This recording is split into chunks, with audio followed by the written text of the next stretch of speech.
Assalamu alaikum, dear students. Welcome to our podcast presented by ArtsCom.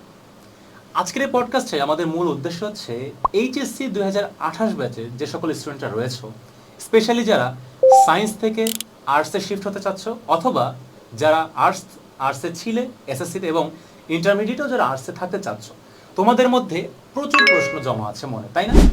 এটা আমি feel করতে পারছি, কারণ আমি যখন অ্যাজ এ স্টুডেন্ট ওই সময়টাতে ছিলাম, আমার মধ্যে প্রচুর প্রশ্ন ছিল যে আমি যে সায়েন্স থেকে আর্টসে শিফট করব, এই আর্টসের এতগুলো সাবজেক্ট রয়েছে, আমি সাবজেক্টগুলো কিভাবে চয়েস করব, বা আসলে আর্টসে গেলে আমার কী কী ক্যারিয়ার অপরচুনিটিগুলো আছে, আরও বিভিন্ন ধরনের মিথ আমাদের মধ্যে কাজ করে, আমাদের মধ্যে অনেক মিসকনসেপশন আছে। তো আজকের এই পডকাস্টের মেইন ফোকাসটা আমাদের থাকবে তোমাদের মধ্য থেকে এই মিসকনসেপশনগুলো ক্লিয়ার করা এবং তোমাদের প্রতিটি প্রশ্নের উত্তর দেওয়া।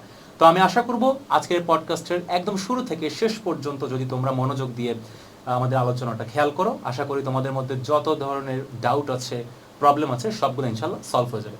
তো let's introduce hour guest. As a guest আমাদের পডকাস্টে আজকে আছে আমার সাথে সৈকত। আমি সৈকতকে রিকোয়েস্ট করব তোমার ইন্ট্রোডাকশনটা একটু দেওয়ার জন্য। আসসালামু আলাইকুম, আমি সৈকত কুমার বর্মন। আমি পড়াশোনা করতেছি ঢাকা বিশ্ববিদ্যালয়ের গণযোগাযোগ ও সাংবাদিকতা বিভাগে। আমার সেশন হচ্ছে 2025-26 এবং আমার কলেজ ছিল নটরডেম কলেজ, ঢাকা। আচ্ছা, তো ধন্যবাদ সৈকতকে তোমার পরিচয় দেওয়ার জন্য।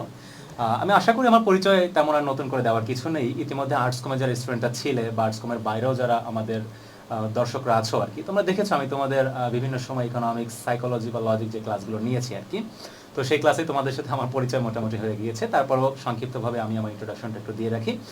আমার নাম মোহাম্মদ আসাদুজ্জামান ফয়সাল, পড়াশোনা করছি ঢাকা ইউনিভার্সিটিতে, ডিপার্টমেন্ট অফ ফিলসফি, সেশন 22-23। আমার কলেজ ছিল হচ্ছে গভর্নমেন্ট বিএল কলেজ, যেটাকে বাংলায় বললে হয় সরকারি ব্রজলাল কলেজ, খুলনা। তো সেই সূত্রে সৈকতের সাথে আমার সম্পর্কটা হচ্ছে বড় ভাই এবং ছোট ভাই আর কি। তো সৈকত, তোমার এসএসসিতে ব্যাকগ্রাউন্ড কি ছিল? আমার এসএসসিতে সায়েন্স ছিল ভাইয়া। ও, তো সৈকতের এসএসসিতে কিন্তু সায়েন্স ছিল। তুমি কি পরবর্তীতে সায়েন্সে এক্সিস্ট করছিলে নাকি শিফট করেছো? না, শিফট করেছি আমি। শিফট করেছো। তো সৈকত কিন্তু এসএসসিতে সায়েন্সে ছিল এবং পরবর্তীতে ইন্টারমিডিয়েটে গিয়ে সায়েন্স থেকে আর্টসে শিফট করেছে। আর এদিকে আমি এসএসসিতেও আর্টসে ছিলাম, ইন্টারমিডিয়েটেও আর্টসে ছিলাম। তো পিওর আর্টস, আমি জাস্ট পিওর হিউম্যানিটিস ব্যাকগ্রাউন্ড থেকে, খুব হিউম্যানিটেরিয়ান মানুষ আর কি। তো সেই ক্ষেত্রে আমার মনে হয় তো সেই ক্ষেত্রে মনে হয় যে আমাদের ডিসকাশনটা আরো বেশি স্টুডেন্টের জন্য হেল্পফুল হবে। দ্যাটস ওয়াই আমরা দুইটা স্ট্রিম থেকে বিলং করি। তো যারা সায়েন্স থেকে আর্টসে আসবে বা যারা আর্টস থেকে আর্টসেই এক্সিস্ট করবে, তাদের সকল প্রশ্নের উত্তর আশা করি আজকের পডকাস্টে কিন্তু তারা আশাবাদী আমরা। হ্যাঁ, আমরা আশাবাদী তোমরা সকল কোয়েশ্চেনের অ্যান্সারগুলো পেয়ে যাবে। তো সৈকত, সর্বপ্রথম স্টুডেন্টের মনে যে প্রশ্নটা আসে, আমি সায়েন্সে আছি, আমার সোসাইটি, আমার ফ্যামিলি, আমার কালচার, আসলে বাংলাদেশের কালচারালটা এমনভাবে ডেভেলপ করা হয়েছে যে স্টুডেন্টের গার্জিয়ানরা যারা আছে বা যারা ইনফ্লুয়েন্সার আছে, যারা স্টুডেন্টদেরকে ইনফ্লুয়েন্স করে, তারা সায়েন্সের একটা বাউন্ডারির মধ্যে থাকে। এই সায়েন্সের বাইরে থেকে তারা কখনো বের হতে পারে না। তো আমি এটাকে বলি সায়েন্স ও ফোবিয়া, তাই না? সামথিং লাইক দ্যাট, হ্যাঁ বলতে পারি আমি। তো এই সায়েন্স থেকে বের হয়ে কেন একজন স্টুডেন্ট আর্টস নেবে? আর্টস নেওয়ার পেছনে তার ঘটনাটা হতে পারে এরকম, তার প্যাশন কাজ করা, যেমন আমার ক্ষেত্রে হয়েছে। তো আমার ছোটোবেলা থেকে হচ্ছে আর্টসের যে সাবজেক্টগুলো, যেমন পলিটিক্যাল সায়েন্স, ল। পলিটিক্যাল সায়েন্স আমরা কী পড়ি, যে হচ্ছে রাষ্ট্রযন্ত্র বা রাষ্ট্র কাঠামো কীভাবে পরিচালিত হয় বা সরকার কীভাবে চলে। তো এই জিনিসগুলো, বা ধরেন হচ্ছে রাজনৈতিক বিষয়াবলী, আন্তর্জাতিক অঙ্গনের বিভিন্ন ঘটনা, তারপর হচ্ছে পররাষ্ট্রনীতি বা এই ধরনের যে ব্যাপারগুলো, এইগুলো কেমন যেন আমাকে একটু আকর্ষণ করতো ভেতর থেকে। তো আমার মনে হয়েছে যে আমার জীবনে এই ধরনের প্রফেশনে যাওয়া উচিত, বা প্রফেশন হিসাবে এই ধরনের কিছু একটা বেছে নেওয়া উচিত। তো যেহেতু একটা আকর্ষণ বোধ করতাম এই বিষয়গুলোর উপর, তো হচ্ছে এইচএসসিতে আমার আর সায়েন্সের প্রতি ঝোঁক ছিল না। যেহেতু আমাকে পড়তে হবে এই ধরনের সাবজেক্টে, তাহলে আমি 2টা বছর কেন পরিশ্রম করব? সায়েন্সে পড়া কিন্তু একটা অতিরিক্ত খাটুনির কাজ। তো আমার মতো ফাঁকিবাজ যারা, তো শুরু থেকে হচ্ছে যে পরে কেন যাব, আগেই যাই। আচ্ছা, তাহলে স্পেশাল মেসেজটা হচ্ছে যারা ফাঁকিবাজ স্টুডেন্ট আছো আর কি এক শ্রেণীর, তো তাদের মধ্যে আসলে একটা ভীতি কাজ করে যে ভাইয়া সায়েন্সে ছিলাম তো এসএসসি লেভেলে, খুব সহজ ছিল, প্র্যাকটিক্যাল লিখেছি, মোটামুটি জিপিএ 5 আমরা পেয়ে গেছি। তো এখন আমি চাচ্ছি না ইন্টারমিডিয়েটের যে জটিল জটিল ফিজিক্স কেমিস্ট্রি বায়োলজির কনসেপ্টগুলো আছে, ইন্টিগ্রেশন, হ্যাঁ ইন্টিগ্রেশন বা জৈব যৌগ যেগুলো আমরা বলি আর কি, তো এগুলো অনেকের কাছে আসলে খুব ভীতিকর বলে মনে হয়, এই জন্য অনেকে শিফট করে আর্টসে। হ্যাঁ আবার এক শ্রেণীর স্টুডেন্ট আছে এরকম যে তারা সায়েন্সে বিলং করে এসএসসি লেভেলে কোনো কিছু হিসাব বিবেচনা না করে, হয়তো তাদের ফ্যামিলি ক্রাইসিস থাকতে পারে, একটা ফিনান্সিয়াল ক্রাইসিস কিন্তু বাংলাদেশের পার্সপেক্টিভ থেকে বেশ হিউজ একটা ইস্যু আর ইম্প্যাক্ট রাখে। হ্যাঁ ইম্প্যাক্ট রাখে। তো অনেক স্টুডেন্ট আসলে বিলং করতে পারে না ইন্টারমিডিয়েটের। তারপরে যদি আবার হয় গ্রাম্য প্রত্যন্ত অঞ্চলে, তো সেখানে যে কলেজগুলো আছে সেখানে কিন্তু যথাযথ faculty, I respect all the teachers, but I must say সেখানে কিন্তু ল্যাকিংস আছে কোয়ালিফাইড এটা টিচার্স। অস্বীকার করার তো কোনো সুযোগ নেই। হ্যাঁ, তো সেই সেন্সে অনেক স্টুডেন্টরা আসলে সামর্থ্য হারিয়ে ফেলে যে না তাদের ইচ্ছা আছে আমরা সায়েন্সে বিলং করব, বাট আসলে তাদের ভিতর জ্বালানিটা থাকে কিন্তু সেটাকে হচ্ছে পোড়ানোর মতো কোনো শক্তি থাকে না। হ্যাঁ তাদের মধ্যে আসলে পটেনশিয়ালিটি আছে। আমি মনে প্রাণে বিশ্বাস করি যে প্রত্যেকটা স্টুডেন্টের মধ্যে পটেনশিয়ালিটি আছে একদম বেস্ট লেভেলের কিছু করা, তোমার বেস্ট যে আউটকামটা তুমি নিয়ে আসতে পারো। বাট এখানে আমাদের সোশ্যাল রেস্ট্রিকশন, আমাদের ফাইন্যান্সিয়াল ক্রাইসিস সহ আরও বিভিন্ন বিষয়গুলো থাকে যেগুলোর কারণে আমরা আসলে সামনে আগানো বের হতে যায় না। পারি না। তো সৈকত, তোমার পার্সপেক্টিভ থেকে তুমি যে অ্যান্সারটা দিলে, আমার মনে হয় আমার পার্সপেক্টিভ থেকে আমি একটা অ্যান্সার দিই, যেহেতু সায়েন্স থেকে আর্টসে চলে আসছে, আমি আবার আর্টস থেকে আর্টসেই বিলং করলাম কেন। তো সৈকতের সাথে আমার অ্যান্সারটা একটু সিমিলার হবে যে আমিও ফাঁকিবাজ স্টুডেন্ট ছিলাম আর কি। তো এখন আমি আসলে টিচার হয়ে গেছি, স্টুডেন্টগুলো অনেকে জাস্ট জাস্ট তোমরা তো আমার ছোট ভাইয়ের মতো আর কি, তো সৈকত আমার জুনিয়র আর কি, ছোট ভাই, তো সেই সেন্সে আর কি বললাম। টু বি অনেস্ট আমিও বেশ ফাঁকিবাজ ছিলাম আর কি। আমি মূলত পড়াশোনা শুরু করেছি এসএসসির জাস্ট 3 মাস আগে। আনফরচুনেটলি আমার হাতে যে ডিভাইসটা ছিল ডিভাইসটা নষ্ট হয়েছে। এই ডিভাইসটা নষ্ট হওয়ার কারণে আমার ফুল ফোকাস চলে যাচ্ছে বইয়ের মধ্যে আর কি। সো দ্যাটস ওয়াই আমি 3 বা 4 মাসে এসএসসিতে জিপিএ 5 আর কি বেশ মোটামুটি একটা বেশ হার্ড। এটা কিন্তু অনেক কঠিন একটা জিনিস। I must arts say this is থেকে অ্যান এক্সেপশন। হ্যাঁ অবশ্যই এটা কিন্তু এক্সেপশন। আমি বলবো না তোমরা সারা বছর পড়াশোনা না করে তোমরা 3-4 মাসে পড়াশোনা করো, এটা এক্সেপশন হতেই পারে আর কি। তো তারপরে যখন কলেজে দেখলাম আমার ভিশনটা ছিল কিন্তু একটু দূরবর্তী। মোস্ট অফ দ্য স্টুডেন্ট যারা ক্যামেরার ওই পার থেকে আমাদের দেখছে এইচএসসি 28 ব্যাচে, ওদের তো মোটামুটি একটা ভ্যাকেশন চলছে আর কি, সামনের কলেজে আর ওরা কি জীবনের admission সুন্দর নিবে। একটা সময় সুন্দর একটা সময় তোমরা করতেছে। কিন্তু অতিবাহিত করতেছো, বাট এই সুন্দর সময়টা কিন্তু বেশি দিন থাকবে না। সামনে কিন্তু তোমাদের কলেজে অ্যাডমিট হতে হবে, then university, then job field that. তো আমি মনে করি যে একটা স্টুডেন্টের ভীষণ অনেক দূর পর্যন্ত হওয়া উচিত। তো এখানে দূরদৃষ্টি সম্পন্ন না হলে কিন্তু আমার মনে হয় যে জীবনটাই suffer করা হচ্ছে উচিত। এমন একটা অবস্থা যেখানে দূরদর্শী না হলে থেমে যেতে হয়। হুম। তো সৈকত, তোমার ক্ষেত্রে আসলে সায়েন্স থেকে আর্টসে আসার জন্য কোন বিষয়টা সবচেয়ে বেশি ইম্প্যাক্টফুল ছিল? তুমি আগে এইটা বলো, তারপর আমি বলবো আমি কেন আর্টসে বিলং করলাম। আমার ইচ্ছে ছিল হচ্ছে যে আমি একজন বড় রকম উকিল হব, বড় রকমের লয়ার বা Lawyer. Policy maker. এটা হচ্ছে যেমন ইংরেজিতে একটা টার্ম আছে যে দ্য গ্রেট আমেরিকান ড্রিম, যেখানে আমার ফ্যামিলি থাকবে, আমার গাড়ি থাকবে, বাড়ি থাকবে। তো প্রতিটি হিউম্যানিটিজ স্টুডেন্টের একটা দ্য গ্রেট হিউম্যানিটিজ ড্রিম বলতে পারি আমরা এটাকে, হুম। যে তার একটা ইচ্ছা যে সে ল নিয়ে পড়বে। এটা 95% ছেলেমেয়ের একটা ইচ্ছা থাকে যে তারা হচ্ছে ল নিয়ে পড়বে, বাট এটা বাস্তবতার সাথে কিছুটা সাংঘর্ষিক হয়ে ওঠে না, বাট হ্যাঁ হতে ইচ্ছা পারে। থাকতে পারে। যদিও আমারটা হয়ে ওঠে নাই, বাট আমি সেই ট্র্যাকে ছিলাম। আচ্ছা, তো সৈকতের ইচ্ছা ছিল কিন্তু লয়ার হওয়ার। তো আমার মনে হয় ক্যামেরার ওই পার থেকে এখন যারা আমাদেরকে দেখছে তাদের মধ্যে ডিফারেন্ট কাইন্ডস অফ পটেনশিয়ালিটি আছে। হ্যাঁ, কারোর মধ্যে পটেনশিয়ালিটি আছে সে ডক্টর হতে পারে, কারোর মধ্যে পটেনশিয়ালিটি আছে সে লয়ার হবে, কেউ হয়তো বা বড় সড়ো জার্নালিস্ট হবে, কেউ হয়তো বা একটা গরুর ফার্মও দেওয়ার ইচ্ছা প্রকাশ করতে পারে, যদিও Businessman বিজনেস বা entrepreneur। তো আমাদের স্বল্প পরিসরে আসলে আমরা জাস্ট অ্যাজ এ ফান বলি আর কি যে গরুর খামার দিব আর কি, তাই না? আচ্ছা, অনেকে আবার বলতে পারে যার নাই কোনো গতি সে হবে সহসভাপতি, তাই না? সহসভাপতি অ্যাজ এ ক্যারিয়ার অনেকে নিতে পারে বা as a part time, just as a jokes আর কি। সো অ্যাপার্ট ফ্রম দ্যাট আমার কিন্তু একটা ড্রিম ছিল এসএসসির পরে আর কি, আমি মিলিটারিতে জয়েন করার বেশি ইচ্ছা ছিল, স্পেশালি হচ্ছে আর্মিতে কমিশনড অফিসার হিসেবে। তো সেই সেন্সে আমার একটা এক্সপিরিয়েন্স ছিল আর কি যে 19th বিএমএ লং কোর্স আর কি, বাংলাদেশ মিলিটারি একাডেমিতে যে লং কোর্সটা ছিল ওইখানে আমি এক্সাম আইসিএসবি দিই। বলে যেটাকে আমরা। হ্যাঁ আইএসএসবিতে। তো সেইখানে আমার তো খুলনা, তো খুলনা ক্যান্টনমেন্ট ছিল হচ্ছে জাহানাবাদ ক্যান্টনমেন্ট আর কি, যেটা আমরা বলি। তো ওইখানে আমার প্রিলিমিনারি যে ফিজিক্যাল টেস্ট বা প্রিলিমিনারি যে ভাইবা ওটা কমপ্লিট করি, দেন হচ্ছে একটা রিটেন এক্সামের ইস্যু থাকে আর কি। তো আমার মনে আছে ওটা একটা শীতকালের মধ্যে আর কি, এবং আমার কিন্তু জাস্ট এই যে আর্মি ছাপা বলে না ওরকম একটা জ্যাকেট ছিল কিন্তু, তো লিটারালি Camouflage যেটা। হ্যাঁ ক্যামোফ্লেজ যেটা, আমি ওই জ্যাকেটটা পরে ক্যান্টনমেন্টের ভিতরে চলে গেছিলাম। তো আমি দেখছিলাম আমাকে সবাই একটু অন্য দৃষ্টিতে দেখছিল, just as A height or body fitness something, তারা হয়তো চিন্তা করছিল কি আসলে কি As a ফোর্সে officer। আছে কিনা অর সামথিং এলস, জাস্ট একটা বেশ ভাইবে ছিলাম আর কি। তো আমার রিটার্নও ক্লিয়ার হয়ে যায়। দেন আমি আসলে মাঝে অ্যাডমিশনের যে প্রিপারেশনটা আমার ছিল আর কি ইউনিভার্সিটির জন্য, অ্যাডমিশনের প্রিপারেশনটা নিতে থাকি বেসিক্যালি আর কি।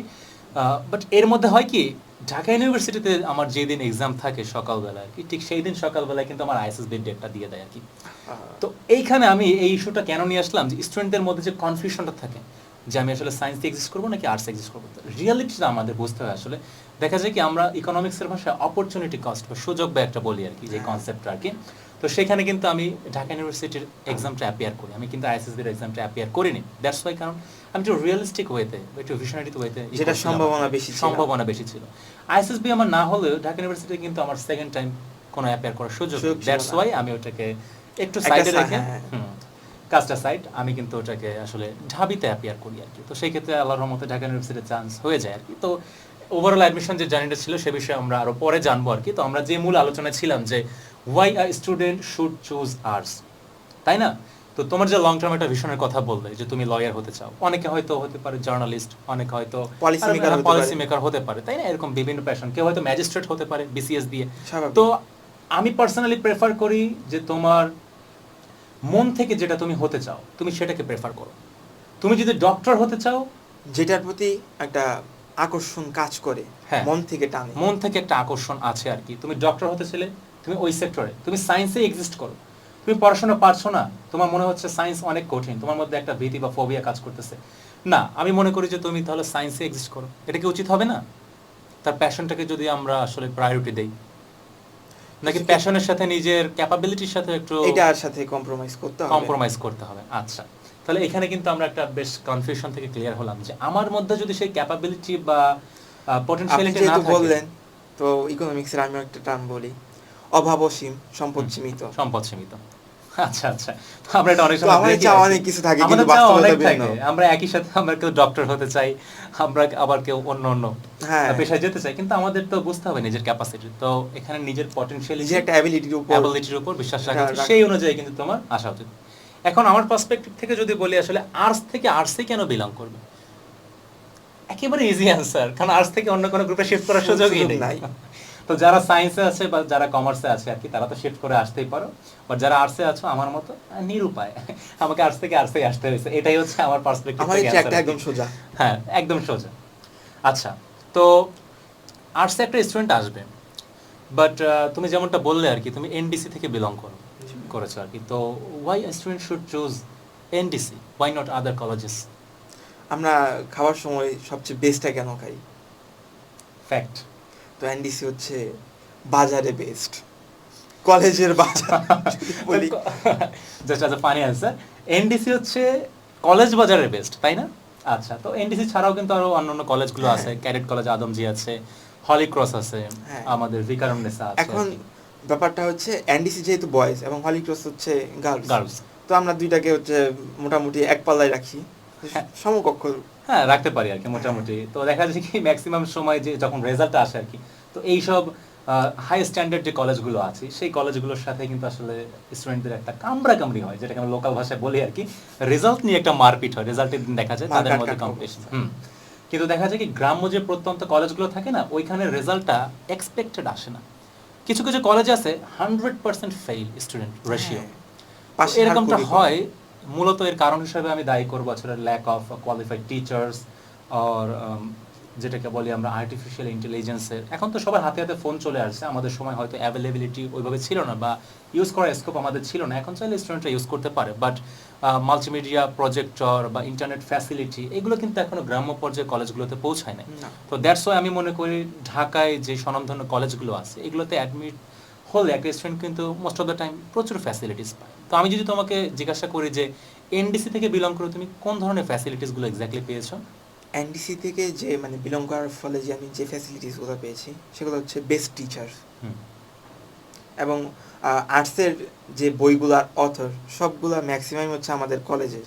হ্যাঁ, যেমনটা দেখা যায় আর্টসে কিন্তু আমাদের এবং, ইকোনমিক্স, সাইকোলজি, সিভিক্স সামথিং এই হ্যাঁ। সাবজেক্টগুলো থাকে। যেমন আমার Geography। ফেভারিট একজন টিচার আছেন আর কি, তো ইকোনমিক্সে স্যারের নাম খুব সম্ভবত রণজিৎ কুমার নাথ আর কি। আচ্ছা, স্যার কিন্তু এনডিসি থেকে বিলং করে, স্যারের হ্যাঁ। বইটা মোস্ট অফ দ্য স্টুডেন্টস কিন্তু এটাই ফলো করছে। তো স্যারের সারা সম্পর্কে যদি বাংলাদেশ কিছু বলতে আর কি। এখন স্যার হচ্ছে খুবই স্টুডেন্ট ফ্রেন্ডলি লোক। তো স্যারের ফার্স্ট ক্লাস ছিল, মানে আমাদের যখন হচ্ছে ওরিয়েন্টেশনের দিন ক্লাসে নিয়ে আসা হয়, তো স্যার ছিলেন স্পিকার। তো স্যার আমাদেরকে স্বপ্ন দেখাইলো, দেখো তোমার হয়তো ফিনান্সিয়াল কন্ডিশন খুব খারাপ থাকতে পারে, বাট তুমি তোমার ফ্যামিলির থেকে একটা ব্যানার সেট করতে পারো। যখন তুমি পড়াশোনা করে একজন ম্যাজিস্ট্রেট হবা, একজন বিচারপতি হবা, একজন বিচারক হবা, তখন কিন্তু বলবে না যে করিমের বাসা, তখন বলবে ম্যাজিস্ট্রেট সাহেবের বাসা। ফ্যাক্ট, এটাই। That's the harsh reality. আচ্ছা, তো তোমার তো এনডিসি চুজ করার এটা একটা রিজন ছিল আর কি। তো এনডিসির পরবর্তীতে যে স্টেজটা আসে আমাদের ইউনিভার্সিটি অ্যাডমিশন, তাই না? যারা আর্টসের স্টুডেন্টরা থাকে আর তার আগে একটা মানে ব্যাপার হচ্ছে যে সাবজেক্ট চয়েস, সাবজেক্ট আমরা চয়েস কি একটা যাব, থাকে, তাই না? হ্যাঁ একটা স্টেপে। হ্যাঁ হ্যাঁ, ম্যাক্সিমাম স্টুডেন্টের কিন্তু এটা নিয়ে একটা মিসকনসেপশন আছে, হ্যাঁ, বা একটা আমারও ফোবিয়া ছিল। কাজ করে আর কি, যে আর্টসের প্রায় 28টার মতো সাবজেক্ট আছে, এতগুলো সাবজেক্টের মধ্যে যেগুলো নামও শুনে নাই সে হয়তো। হ্যাঁ এরকম অনেক সাবজেক্ট কিন্তু আছে, ইসলামী ইতিহাস ও সংস্কৃতি, আবার ইসলাম শিক্ষা নামেও একটা সাবজেক্ট হ্যাঁ। আছে, সমাজ বিজ্ঞান আছে, আবার একই সাথে কিন্তু সমাজ সমাজ কর্ম কর্মও আছে, আছে। এরকম বিভিন্ন সাবজেক্টগুলো থাকে। তো সাবজেক্টটা কিভাবে চয়েস করবে সেই বিষয়টা সম্পর্কে আমরা আরো কিন্তু জানবো এই বিষয়ে আর কি। তো আমরা যেটা এই পর্যায়ে আর কি জানতে চাই, অনেক স্টুডেন্ট তো বললো যে ওয়াই উই শুড এনডিসি, তুমি একটা অ্যান্সার দিলে যে এখানে আসলে আমরা বেস্ট টিচার প্যানেল, যেটা টিচার প্যানেলটা পাচ্ছি, পাশাপাশি একটা একাডেমিক যেই এনভায়রনমেন্ট আর কি, অন্য অন্য গ্রাম্য কলেজে থেকে কিন্তু এই কলেজগুলোর একটু এনভায়রনমেন্ট কমপ্লিটলি ডিফারেন্ট হয়। এনডিসি আলাদা, যেখানে দুইটা ফ্যাক্টর, মানে ফ্যাক্টর দিকে হচ্ছে সেই আলাদা একদম টোটালি। ব্যাপারটা হচ্ছে প্রথমত এনডিসিতে সপ্তাহে 2টা করে কুইজ। প্রথম দিকে হয়তো বা স্টুডেন্টের কাছে এটা খুবই বেদনাদায়ক জিনিস, কিন্তু যখন কুইজের পালাটা শেষ হয়ে যায়, তো তাদের কাছে সবচেয়ে সুখকর স্মৃতি এটাই থাকে। আচ্ছা, আর ল্যাব তো হচ্ছে গ্রাম্য যে কলেজগুলোতে বা ঢাকার বিভিন্ন স্বনামধন্য কলেজেও ল্যাব নিয়ে এত প্যারা খাইতে হয় না যতটুকু হচ্ছে এনডিসিতে খাইতে হয়। তো বিভিন্ন গ্রামের কলেজে সায়েন্সের যে মানে প্র্যাকটিক্যালগুলা সেগুলাই হয় না, ল্যাব নাই।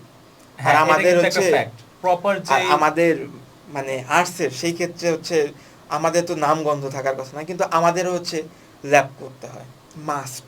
আর্টসেরও ল্যাব করতে হয়, মাস্ট। আমি টু বি অনেস্ট আমাদের যে কলেজ ছিল এই বিএম ল্যাব, কলেজে আর কি, ওখানে তো ল্যাব নামে কোনো ছিটে ফোটা নাম ছিল না, জাস্ট প্র্যাকটিক্যাল হাতে লিখে আমরা জমা করে দিয়েছি।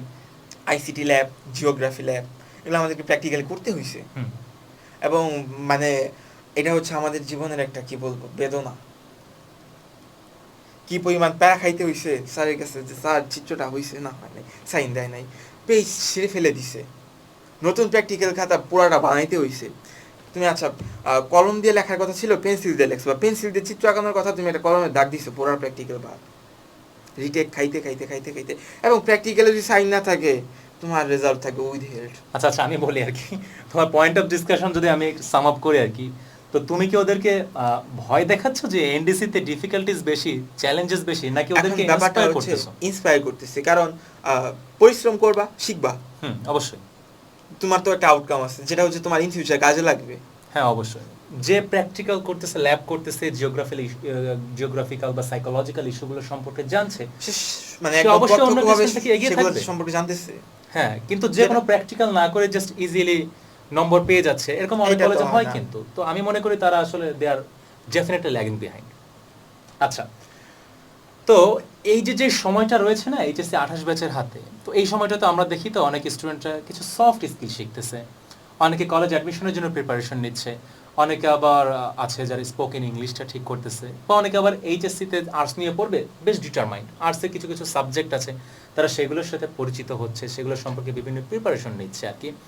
তো তোমার কলেজ অ্যাডমিশনের যদি একটু আমাদের হিস্ট্রিটা বলতে, তুমি কি কি স্টেপগুলো ফলো করেছো?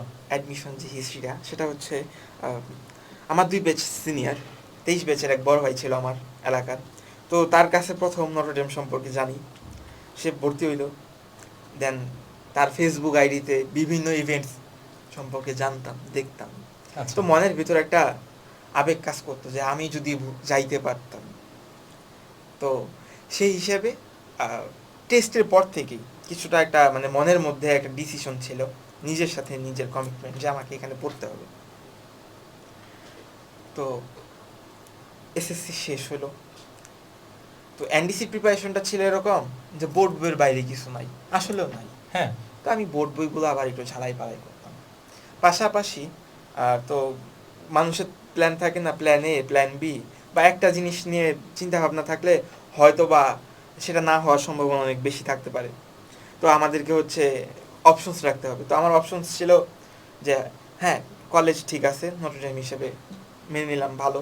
যদি না হয়, যদি কপালে ফেভার না করে, তাহলে আমি কিভাবে নিজেকে আগায় রাখতে পারবো, সেক্ষেত্রে হচ্ছে যেহেতু এসএসসি লেভেলের আইসিটি এবং এইচএসসি লেভেলের আইসিটির মধ্যে ব্যাপক একটা গ্যাপ থাকে। হ্যাঁ, অবশ্যই। তো সেটা হচ্ছে মানে এসএসসি আইসিটিটা হচ্ছে 10 বছরের একটা শিশু, এবং ইন্টারের আইসিটিটা হচ্ছে 50 বছরের একটা বৃদ্ধ। হয়তোবা মজা লাগতে পারে, বাট এটা সত্য। তো ডিফিকাল্টিস আসে।